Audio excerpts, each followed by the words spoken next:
What's up guys, Spiker here, back with the next part in my World of Tanks Heroes series. This time it is Sliwersky. I think I've got it correct. If not, I apologise, from the Fear clan. He is in his E100 in an encounter battle on El Haluf. Chosen this player because he does a rather obscene amount of damage. He pretty much wins the game, and he clearly shows how even people shooting premium ammo you still won't get through if you E100 if you know what to do, which this guy shows. He does have a good understanding of his E100. Now I say that from a player who hasn't actually played an E100, but I have one up against them, and I do know that he can pen, like for example, the cheeks of the turret are flat, and you can, well, relatively flat, and you can penetrate them with gold ammo. However, he shows how you pretty much eliminate people from being able to do that here. So good on for that. As you can see, he has loaded heat from the start. Now, I'm not going to get into the whole debate of heat noob and premium or gold ammo noob and all this stuff, and I'm not going to even begin to put my opinions out there because it'll just start flame wars, and I'm not here for that. I'm in here only for the gameplay and to show you, the viewer, of some of the community's great stroke fantastic gameplay. So as you can see, like I said, it is encounter and it is El Haluf, and he's going to the corner where most of the heavy tanks normally go. However, he pretty much plays an absolute blinder. So as you can see, the enemy have got a couple of tanks coming up here. They've got their Foch 155, the E100, E50Ms, their Death Stars, the IS-8s. They do have a lot of nasty tanks up here. So he gets up here and he's spotted, but rather than just sit and hang around, he decides to get into some cover, because there is no artillery, but they do have quite a few nasty TDs. So he's coming up to help his IS-8 out, who's probably just been smacked for a rather large sum of health. So he comes around and he sees them. Now, rather than just driving straight round, he decides straight away side square. So good on him for that.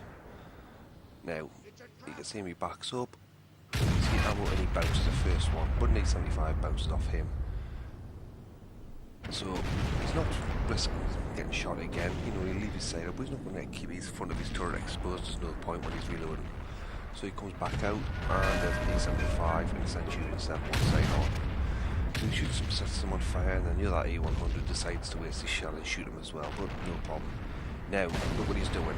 He's turning his turret and exposing the side of his turret towards the enemy E100, so that even if he shoots him inside the turret, he's not going to penetrate, or, you know, it'll bounce rather than hitting him in front of his turret, which will go through. Now, as you can see here, this is what I mean, straight through. See, heat ammo kind of negates the arm of an A100 unless you know what you're doing.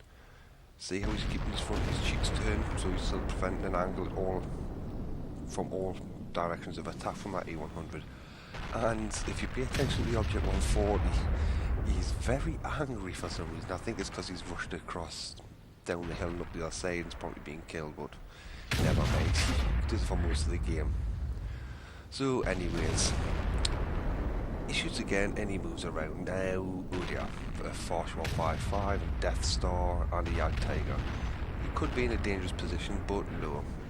He's keeping these turrets facing away, providing as much angle as possible, and there we go, bounced. So, Death Star, now Death Star hits him with a Hesh round, but it only did 606. You don't really want to be using Hesh against something like an A100 because it's just going to avoid it. Now, you see, the Foch did get a shot on there, and I believe, if I have a look, yeah, straight to the front of his turret. But you know, these things happen. So, he's not going to waste trying to shoot that. It's out of his sight, so he just waits till it comes back up, and he hits him that time. There's 694 damage he dealt there. Now he's already up to 3000 damage so far. And the game's going fairly even on both teams. And he has been hit twice now for 600 from the Death Star and 700 from the Foch 155. And then he hits the E100 for another 600 and gets back into cover. He keeps his turret facing away. You know, you don't give an easy angle straight to the front of your turret. So he comes up, E100 fires at him and misses. However, the Conqueror doesn't, but the Conqueror's now dead, so that's irrelevant. Now his engine's been damaged, so he's repaired his engine and carries on. Now the Foch comes round. Now, he needs to be careful here, because the Foch is definitely in range of being one shot. Now there's a Waffenträger Panzer IV. I don't know what he's thinking of that he's planning on doing, but needless to say, he gets killed rather quickly. So he knows the Foch 155 is reloading and the Death Star is just fired, so he's got at least 30 seconds for the Death Star, and I believe it's about 55 for the Foch 155, so he pushes round until he runs into him. But he kills the Death Star. E100 just blows his track off. Now he just uses his repair kit, so he won't have to sit there and repair. Fortunately, his crew must have the repair skills max, because the repairs went quite quickly. So there's E100, side of the turret cheeks again, straight through. And he turns his turret cheeks away, so he can't be penetrated as easily. Now, as you can see, the enemy team are now winning 11-9. Now we still have an Object 140 in their base, and this have a medium. The Foch 155 and an E100, so this could be bad news. Especially when that happens. He bounced.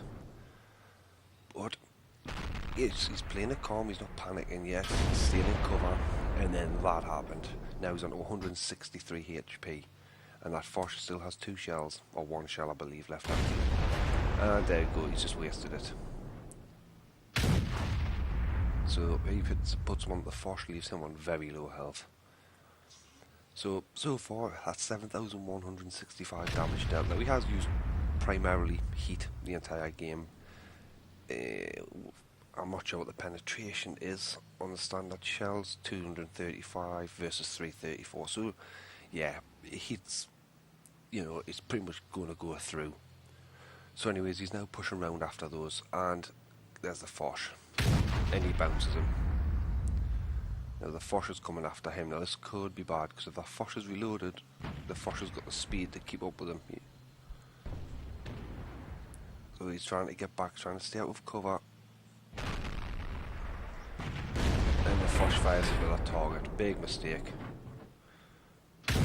And he's dead. So 11-10 to the enemy team now, and that's his 7,500 damage dealt. So far it's going quite well. Now as you can see, the enemy are capping. They have a waffle toaster E100, an E75. They've got quite a few tanks left, and especially with this amount of health he's got left, he is in serious danger of being killed outright. But he's not holding back. He's not sitting there, you know, giving up thinking, yep, this is the end of the game now. So what does he do? Well, there's the Object 704 who's capping. So he puts one to him, breaks the cap for 800 damage. So there's 8,400. And there's a T30 bounced on him and an E100. He is certainly lucky. So Object 704 still sat there. Nope, he's just going to make an easy shot for him. And finishes him off. So he pulls back to reload, because it is still a T30 there. There is still a Waffenträger of E100, and they have a low health E100 themselves. Now notice at this point the damage is dealt, 9,194. So he's getting back, he's thinking, right, I need to get back there and help my team. And then the waffle toaster's spotted. Now he's got to be careful, because if that T30's got any sense, he'll have relocated from the position he was in to come up behind the E100, because the T30 can take a couple of shots, maybe 2 shots, because he's on full health. The E100, one hit and he's dead. However, they've just lost one of the teammates to the waffle toaster, so he knows the waffle toaster's closest to him, so as you pay attention at the bottom, he's switched from heat to HE, and there's a very good reason for this. Is probably the new German TDs have very little armour, so that means high explosive is almost always going to penetrate, and HE does a hell of a lot more damage than a standard shell. So he's proceeding up in areas. Waffle Toast snapshots kills him outright. Bang. The power of the HE against the new German TDs. So there's 10,006 damage dealt. 5 kills. Not bad going, even with the use of heat ammunition. He's still played a very good game. So, as you can see, he's quite chuffed with himself, and rightfully so. So, they're thinking, right, what we're going to do here. T30 versus the two of them. Now, FV4202 could go, as he's got a lot more health left than E100, but as it transpires, they don't need to, because there's the T30. Who promptly takes a nice little shot from the FV4202. E100 lines aside his total up and gives them the good news. E140, the FV42 tries to kill him and knocks his track off. So E100's thinking, screw this, I'm not going to die over a kill until he sees him looking away. Who then tracks the FV4202. So the E100's like, yeah, well, I'll take my Top Gun medal as well and thank you. For a grand sum of 10,869 damage dealt. The medals he got in this game was stupid. He just got a lot. Well, as you can imagine, he got a hell of a lot of medals, Spartan and all those ones.